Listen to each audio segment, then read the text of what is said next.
10 class का 1 तो हो गया। लेसन 2A, इसको हम सेल डिवीज़न कहते हैं।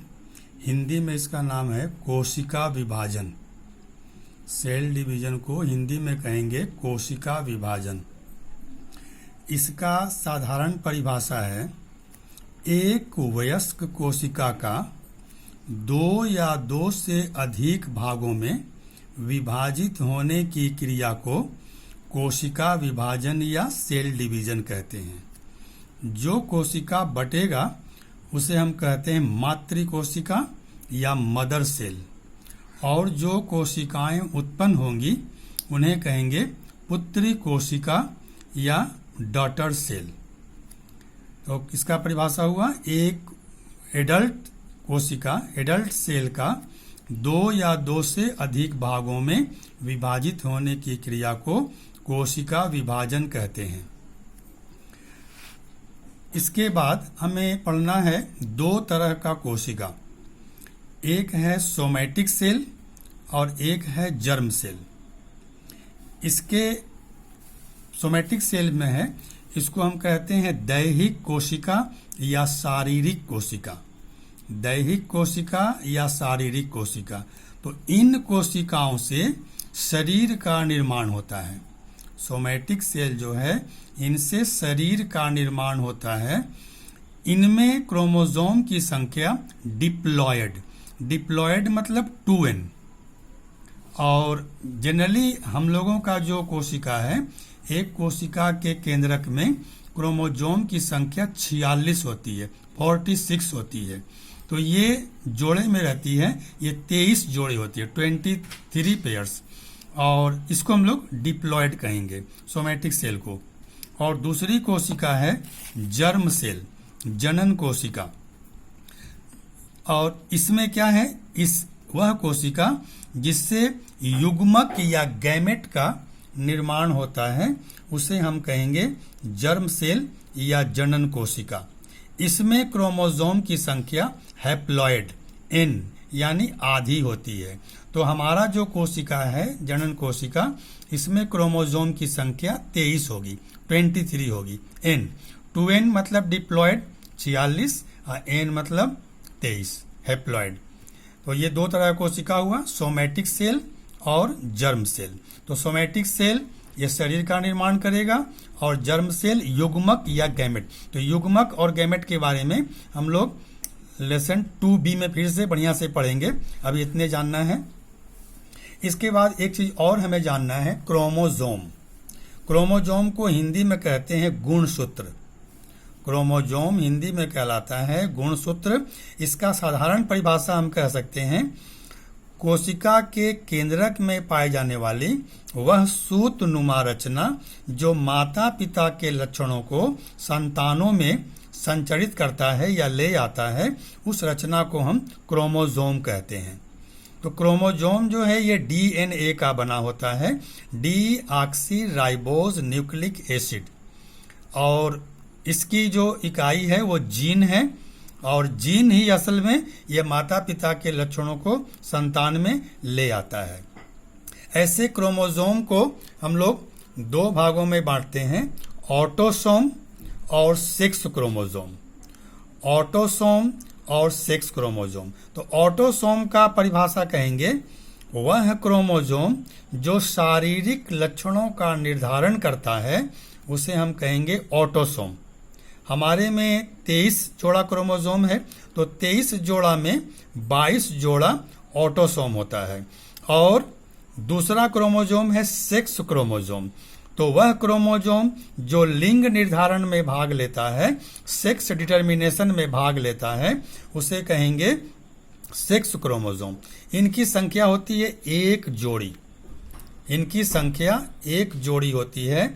यह 2 प्रकार का होता है। अगर वो मादा है तो मादा में, फीमेल में इसकी संख्या, इसका जो ये है x रहता है, और अगर नर है, मेल है, तो वो XY रहता है। तो 2 तरह का क्रोमोसोम हुआ, ऑटोसोम और सेक्स क्रोमोसोम। ऑटोसोम शारीरिक लक्षणों के निर्धारण में भाग लेगा इसकी संख्या होती है 22 जोड़ी, 22 पेयर्स। और सेक्स क्रोमोसोम जो है ये लिंग निर्धारण में भाग कर लेगा और इसकी संख्या होती है 1 जोड़ी। अगर वो मादा है, फीमेल है, तो उसमें होगा XX, और अगर वो नर है, मेल है, तो इसकी संख्या होगी YY। इसके बाद एक जो क्रोमोसोम होता है, ये क्रोमोसोम में 2 क्रोमाटिड्स होते हैं। ये 2 इसमें क्रोमाटिड्स होते हैं, इन्हें हम कहते हैं क्रोमाटिड्स। और बीच में जिससे ये जुड़ा होता है उसे कहते हैं सेंट्रोमियर। जिस भाग में दोनों क्रोमाटिड्स जुड़े होंगे उसे कहते हैं सेंट्रोमियर। तो सेंट्रोमियर की स्थिति के आधार पर हम क्रोमोसोम को 4 भागों में बांटते हैं। उसमें पहला है टेलोसेंट्रिक। ऐसे टेलो मतलब दूर होता है, दूर का भाग। अगर ये क्रोमोसोम में सेंट्रोमियर एकदम ऊपर में हो, एकदम शीर्ष पर हो, या एकदम नीचे हो, एकदम नीचे हो, तो भी कहलाएगा ये टेलोसेंट्रिक। इसकी आकृति अंग्रेजी अक्षर आई की तरह होती है। फिर से, पहला है टेलोसेंट्रिक। इसमें सेंट्रोमियर एकदम शीर्ष में ऊपर हो या एकदम नीचे हो। इसकी आकृति अंग्रेजी अक्षर आई की तरह होती है। दूसरा है एक्रोसेंट्रिक। एक्रोसेंट्रिक में क्या होगा, ये जो टेलोसेंट्रिक था ये था सेंट्रोमियर था, अब ये ऊपर से या तो थोड़ा सा नीचे या नीचे से थोड़ा सा ऊपर चल जाएगा, तो इसे कहेंगे एक्रोसेंट्रिक। इसकी आकृति अंग्रेजी अक्षर जे की तरह होती है। अंग्रेजी अक्षर जे की तरह इसकी आकृति होती है।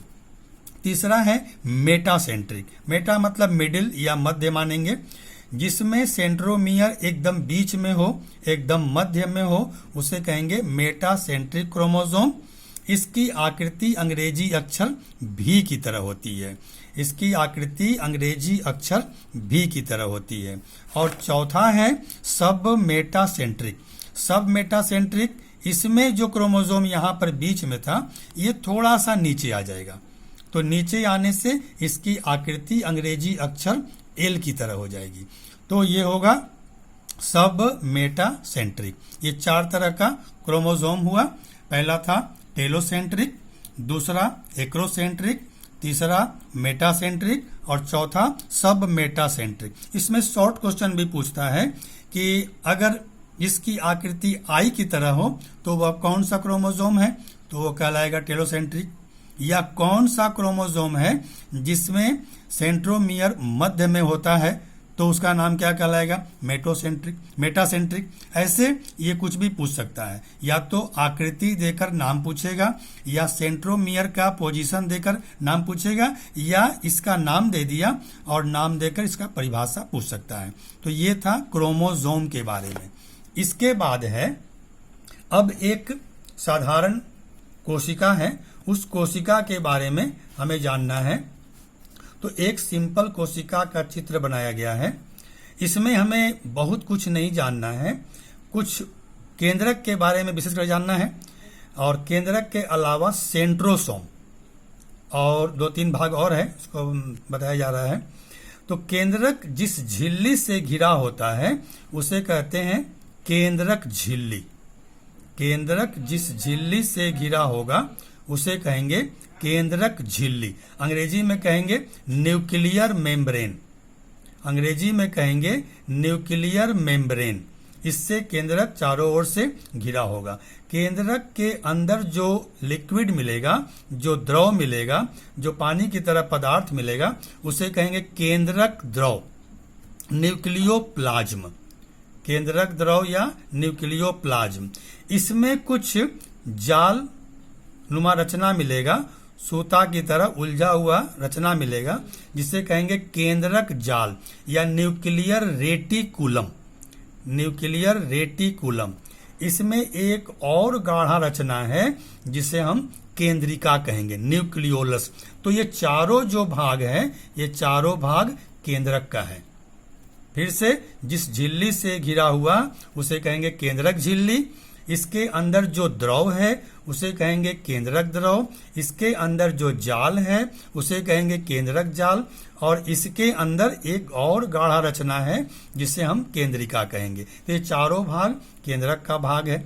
इसके अलावा ऊपरी भाग में एक गोलाकार रचना है, इसे कहेंगे सेंट्रोसोम। इसका नाम है सेंट्रोसोम। ये सेंट्रोसोम के अंदर दो ठो बिंदु और मिलेगा जिसे हम सेंट्रियोल कहेंगे। सेंट्रियोल ये जंतु कोशिका में पाया जाता है और यह कोशिका विभाजन में सहायता करता है। सेंट्रोसोम केवल जंतु कोशिका में पाया जाएगा जो कोशिका विभाजन में सहायता करेगा। तो पादप कोशिका में इसके स्थान पर माइक्रोट्यूबुल पाया जाता है। माइक्रोट्यूबुल जो कोशिका विभाजन में सहायता करेगा। यह स्पिंडल फाइबर, जब माइटोसिस समझाएंगे तो वहां यह टर्म आएगा स्पिंडल फाइबर, तर्कु तंतु, उनके निर्माण में ये सब सहायता करते हैं। इसके अलावा इसमें कुछ छड़नुमा या धागानुमा ऐसा रचना मिलेगा जिसे हम माइटोकांड्रिया कहते हैं। माइटोकांड्रिया श्वसन के पश्चात जो ऊर्जा उत्पन्न होती है वो ऊर्जा माइटोकांड्रिया में ही एटीपी के रूप में, एटीपी एडिनोसिन ट्राइफॉस्फेट, उसके रूप में जमा रहता है। इसलिए इसे हम power house of the cell कहते हैं, कोशिका का शक्ति गृह या विद्युत गृह कहते हैं। और इसी में शक्ति जमा रहता है। तो माइटोकांड्रिया का काम भी यही है, ऊर्जा या शक्ति को जमा रखना। और एक भाग है राइबोसोम। राइबोसोम भी कुछ गोलाकार रचना इसमें मिलेगा और इसका प्रधान काम है प्रोटीन संश्लेषण में भाग लेना। राइबोसोम का काम है प्रोटीन संश्लेषण में भाग लेना। अब इसके अलावा जो कोशिका विभाजन है इसके कई भेद हैं। हमें 3 के बारे में जानना है, एमाइटोसिस, माइटोसिस और मियोसिस। तो पहले हम जानेंगे माइटोसिस के बारे में। माइटोसिस नहीं, माइटोसिस के बारे में जानेंगे। इससे हम हिंदी नाम से भी अगर जाने तो सुविधा होगा। इसे कह सकते हैं असूत्री विभाजन। सूत्र माने यहाँ क्रोमोसोम, तो जिसमें क्रोमोसोम भाग नहीं लेगा। इस प्रकार के विभाजन में क्रोमोसोम भाग नहीं लेगा, इसीलिए कहा गया है असूत्री विभाजन। एमाइटोसिस का हम परिभाषा कह सकते हैं कि कोशिका विभाजन की वह विधि जिसमें एक क्रोमोसोम, एक कोशिका, नॉट क्रोमोसोम, एक कोशिका ये बिना किसी अवस्था के 2 कोशिकाओं में बंट जाता है, इसे हम कहेंगे एमाइटोसिस। यह निम्न श्रेणी के सजीवों में होता है। एमाइटोसिस की क्रिया निम्न श्रेणी के सजीवों में होता है। इस क्रिया में क्या होता है कि केंद्रक पहले लंबा हो जाएगा, केंद्रक लंबा होकर 2 भागों में बटेगा और 2 भागों में बटने के बाद कोशिका द्रव भी 2 भागों में बटकर 2 पुत्री कोशिकाओं का निर्माण कर लेगा। तो इस विभाजन को हम कहते हैं असूत्री विभाजन। ध्यान देने वाली इसमें पॉइंट है कि यह निम्न श्रेणी के सजीवों में होगा। इसमें क्रोमोसोम भाग नहीं लेगा, इसमें कोई अवस्था नहीं होती है, केंद्रक लंबा होकर 2 भागों में बट जाता है। और इसका अगर हम महत्व कहें तो इसका महत्व में प्रधान पॉइंट आएगा कि यह निम्न श्रेणी के सजीवों में प्रजनन का प्रमुख साधन है। एमाइटोसिस जो है ये निम्न श्रेणी के सजीवों में प्रजनन का प्रमुख साधन है। तो ये हुआ पहला कोशिका विभाजन, एमाइटोसिस या अर्धसूत्री विभाजन। इसमें क्रोमोसोम भाग नहीं लेगा और यह निम्न श्रेणी के सजीवों में होगा। दूसरा जो विभाजन है बी नंबर, वो है माइटोसिस।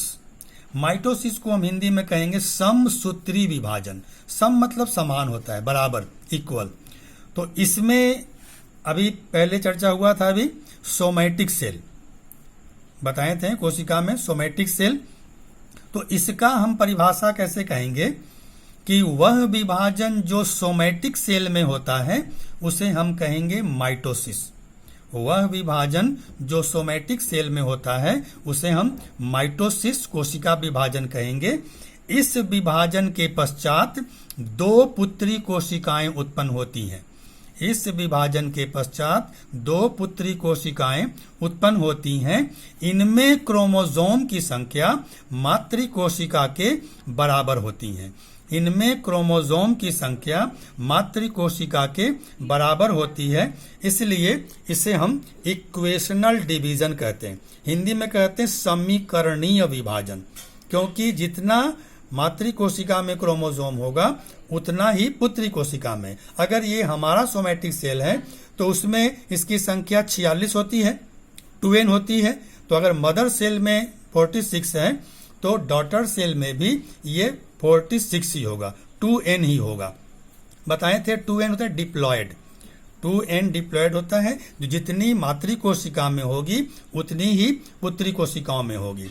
तो इसमें क्रोमोसोम की संख्या मातृ कोशिका के बराबर होने के कारण इसे हम कहते हैं कि यह इक्वेशनल डिवीजन है। तो क्या हुआ, ये वह कोशिका विभाजन जो सोमैटिक सेल में होता है उसे माइटोसिस कहते हैं।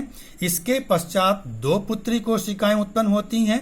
इनमें क्रोमोसोम की संख्या मातृ कोशिका के बराबर होती है, इसलिए इसे हम कहते हैं इक्वेशनल डिवीजन या समीकरणीय विभाजन। यह उच्च श्रेणी के सजीवों में होता है। यह उच्च श्रेणी के सजीवों में यह विभाजन होता है। अगर पौधों में देखा जाए तो पौधों के जो वर्धी भाग हैं, जो बढ़ने वाले भाग हैं, तने के ऊपरी भाग या जड़ का जो शीर्ष निचला भाग है, उसमें यह विभाजन माइटोसिस विभाजन होता है। तो ये 2 तरह का विभाजन हुआ। पहला हुआ ए माइटोसिस और दूसरा हुआ माइटोसिस। इसके बाद तीसरा विभाजन है मियोसिस। इसके बारे में चर्चा बाद में किया जाएगा।